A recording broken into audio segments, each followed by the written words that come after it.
మంచితనం తరుగుతున్న ఈ రోజుల్లో ఆధునిక భారతదేశంలో మనలో పుట్టిన కరుణామూర్తి అయిన, మన మధ్య పెరిగిన దయాసాగరుడైన, మానవుల్లో మహోన్నతుడైన, కుష్ఠురోగుల పాలిట ఈ భూమి మీద నడిచిన దేవుడైన, అవును ఆ మహనీయుడే బాబా ఆమ్టే పుట్టినరోజు ఈ రోజు. కుష్ఠురోగుల సేవలకై చంద్రాపూర్ జిల్లాలో ఆనందవన్ ఆశ్రమాన్ని స్థాపించి వారితో పాటు అక్కడే జీవితాన్ని గడిపిన మహాత్ముడు, తన బిడ్డలను సేవా మార్గంలో నడిపించిన పావనమూర్తి, ఉన్నత కుటుంబంలో జన్మించి భోగభాగ్యాలను అనుభవించగలిగే శారీరక మానసిక మేధోపరమైనటువంటి భాగ్యవంతుడు అయినా అవన్నీ వదిలిపెట్టి అణగారిన వర్గాల మేలు కొరకై జీవితాంతం కృషి సల్పిన ఆయన కృషి మరువలేనిది.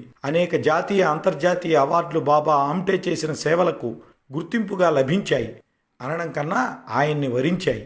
భారతదేశపు Padmashri award, Maharashtra ప్రభుత్వపు Dalit Mishra award, Rashtriya Bhushan award, Jawaharlal Bajaj award, అమెరికాకు చెందిన డామియన్ డట్టన్ అవార్డు, ఇది ముఖ్యంగా కుష్టివ్యాధి పీడితుల కోసం కృషి సల్పి జీవించే వ్యక్తులకిచ్చే ప్రపంచంలో అత్యున్నత అవార్డు, రామన్ మెగ్సేసే అవార్డు, మధ్యప్రదేశ్ ప్రభుత్వపు ఇందిరాగాంధీ స్మారక అవార్డు, భారత ప్రభుత్వపు Padma Vibhushan award, Raja Rammohan Roy award, GD Birla అంతర్జాతీయ అవార్డు, రైట్ లివ్లీహుడ్ అవార్డు. ఈ అవార్డుని ప్రత్యామ్నాయ నోబెల్ బహుమతిగా పేర్కొంటారు. గాంధీ శాంతి బహుమతి, ఎన్నో జాతీయ అంతర్జాతీయ మానవుల్లో ఆయన నింపిన స్మృతికి ప్రపంచం చేసుకున్న తన ప్రియపుత్రునికి ఇవి సత్కారాలు.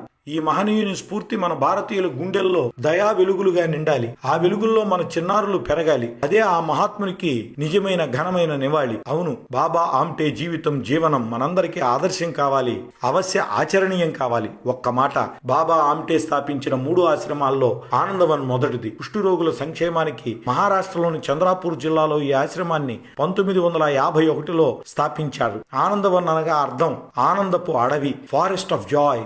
వరోదాకు దగ్గరలో అటవీ ప్రాంతంలో 50 ఎకరాల విస్తీర్ణంలో దీన్ని ప్రారంభించారు. అది క్రమంగా పెద్దదై నేడు 500 ఎకరాలకు విస్తరించింది. ఆ రోజుల్లో కుష్ఠురోగులకు సమాజం నుంచి వెలివేసేవారు. అలాంటి వారి కొరకు ఆశ్రమాన్ని స్థాపించి వారిని చేరదీసి వారితో పాటు ఆయన కూడా అక్కడే ఉండి వారి సంక్షేమం మాత్రమే తన జీవితంగా గడిపిన మన కాలం నాటి మహాయోగి వారు. అట్టి మహనీయుల మంచితనం గురించి పరిచయం చేయకుండా మనం మన బిడ్డలను పెంచడం దేశద్రోహం అవుతుంది అనడం తప్పు కాదేమో ఆలోచిద్దాం. ఆ మహనీయుడిని పరిచయం చేద్దాం. కుష్ఠువ్యాధి ఒక అంటురోగమని, కుష్ఠురోగులను తాకిన ఆ వ్యాధి వస్తుందనే ప్రచారంలో ఉన్న సమయంలో బాబా ఆమ్టే ఆ వదంతులను త్రిప్పికొట్టడానికి స్వయంగా ఓ కుష్ఠురోగి నుంచి బాసిల్లీ క్రిములను తన శరీరంలో ఇంజెక్షన్ ద్వారా ఎక్కించుకున్నాడు. కుష్ఠురోగులకై బాబా ఆమ్టే తదనంతరం సోమనాథ్ మరియు అశోక్ వన్ ఆశ్రమాలను కూడా స్థాపించారు. సమాజ సేవ విషయంలో ఆనందవన్ ఆశ్రమం ప్రపంచవ్యాప్తంగా ప్రసిద్ధిగాంచింది. ఆనందవన్కై బాబా ఆమ్టే 1983లో డేమియన్ డట్టన్ లెపర్సీ సంస్థ నుంచి డేమియన్ డట్టన్ అవార్డు కూడా పొందారు.